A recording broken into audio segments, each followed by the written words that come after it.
কালকে একটা নির্বাচনী জনসভায় নাহিদ ইসলামের জন্য ভোট চাইলেন হাদির বোন।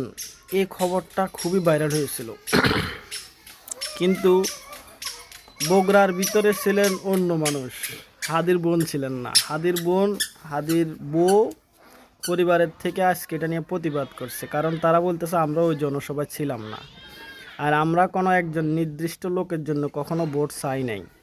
আমরা বলছি যোগ্য লোককে ভোট দেওয়ার জন্য।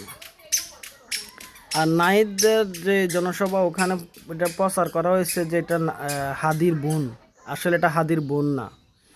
তাদেরকে এজন্যই সতর্ক করতেছে মানুষ যে নির্বাচনের সময় যারা ভোট কেন্দ্রে যাবে তারা অবশ্যই আইডেন্টিফাই করার জন্য, যারা নির্বাচনের এজেন্ডা থাকবেন বা ভিতরে লোক থাকবেন, তাদেরকে চেহারা দেখে শিওর হয়ে তারপরে ভোট দেওয়ার জন্য অনুমতি দিতে হবে। এই জন্যেই, কারণ বগুড়ার ভিতরে কোন মানুষ আছে, কোন কেন্দ্রের মানুষ আছে, কোন আসনের মানুষ আছে, এক আসনের মানুষ অন্য আসনে দেওয়া ভোট দিচ্ছে কিনা, এটা লাজিম যে আইডেন্টিফাই করতে হবে।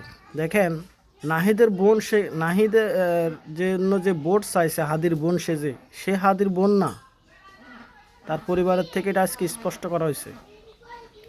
তাহলে তারা এখানে গুপ্তভাবে অনেক কিছু করার চেষ্টা করবে।